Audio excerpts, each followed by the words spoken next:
तो देवता सब ब्रह्मा जी के साथ में भगवान शिव के पास आए। शिव जी से देवता लोग कहने लगे, ब्रह्मा जी महाराज कहते हैं कि हे शिव जी, ये देवता जो आए हैं यह अपने नेत्रों को सफल करना चाहते हैं।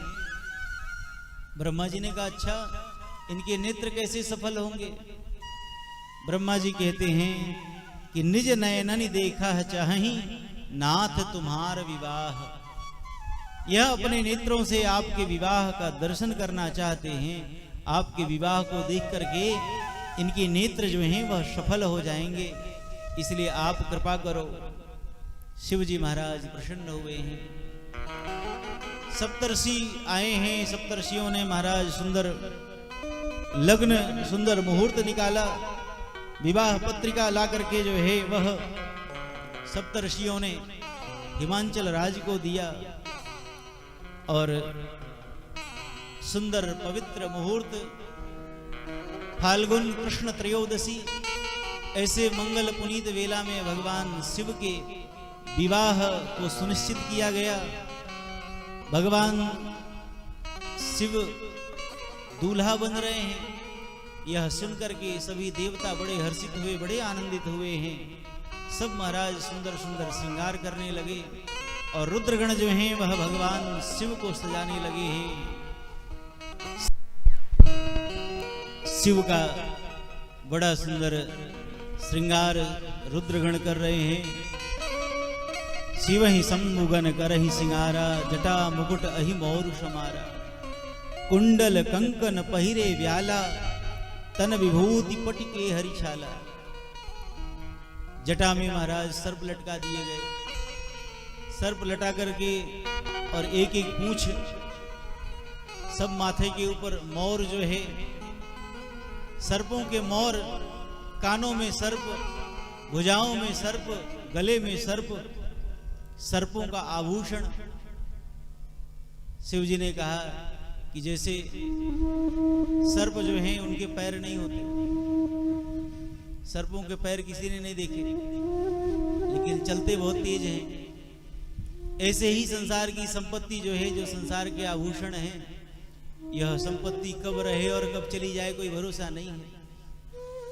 इसलिए हम तो ऐसा आभूषण धारण कर रहे हैं कि जिसके जाने से कभी कोई गम ना हो, कभी कोई कष्ट ना हो।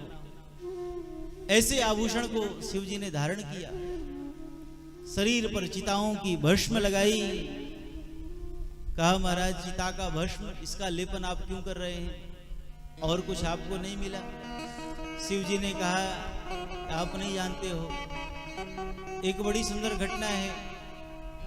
एक बार हम जा रहे थे, रास्ते में किसी व्यक्ति की मृत्यु हो गई। लोग कंधे पर लेकर के जा रहे थे उसको, राम नाम सत्य है, राम नाम सत्य है कहते हुए। तो हमें लगा कि ये तो अपने डिपार्टमेंट का आदमी है। हम भी यही कहते हैं, उमा कहूं मैं अनुभव अपना, सत हरि भजन जगत सब सपना। सत्य तो हरि का भजन है और यह भी सब कह रहे हैं राम नाम सत्य है, राम नाम सत्य है। तो मैं उन सबके साथ सम्मिलित हो गया, चलो हम भी साथ में चले। यह तो राम नाम का प्रचार कर रहे हैं। जब मैं पहुंचा श्मशान घाट पर, लोगों ने उस मृत व्यक्ति को चिता के ऊपर लिटा दिया, अग्नि संस्कार किया। वह व्यक्ति अग्नि में जलने लगा।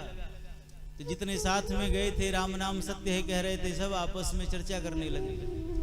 कोई कहता है आज ही इसको मरना था, आज तो हमको बड़ा जरूरी काम था, लेकिन अब करें तो करें क्या, आना तो पड़ता है, संबंधी है। कोई कहता है जल्दी यहाँ से यह सब समाप्त हो जाता तो जल्दी घर को पहुंच जाते। कोई कहता है दुकान बंद करके आए हैं, अब जाएंगे तब दुकान खोलेंगे, कोई और है ही नहीं आने वाला। आपस में चर्चा चल रही है। हमने देखा कि ये तो सब नकली हैं। राम नाम सत्य, राम नाम सत्य कहते हुए आ रहे थे, लेकिन ये तो यहाँ पहुंचने के बाद सब बदल गए, अपने अपने सब माया प्रपंच में लग गए। तो सच्चा तो वही था जिसके कारण राम नाम का प्रचार हुआ, राम नाम का गान हुआ। लेकिन जब तक मैं उसके पास पहुंचा तब तक वह जल चुका था। तो उसके भस्म को ही मैंने अपने शरीर पर लेपन कर लिया। जिसके कारण भगवान के नाम का प्रचार हुआ वह धन्य है।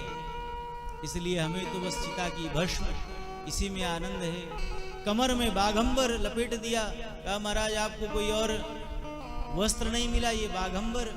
शिव जी कहते हैं ये बाघ जो है बड़ा गरजता था, इसके डर के मारे जंगल में सब भयभीत होते थे।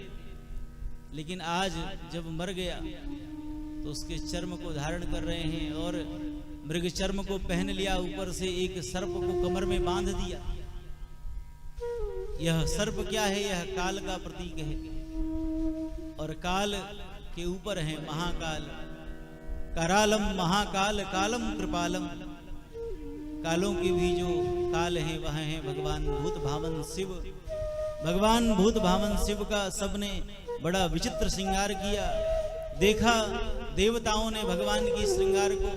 भगवान नारायण ने कहा शिव जी से कि हम सोच रहे हैं कि सब अपने अपने विभाग को अलग अलग लेकर के चले, अपनी अपनी मंडली के साथ सब अलग अलग चलें। शिव जी सुनकर के मुस्कुराने लगे, कहा ठीक है महाराज ऐसा ही करो।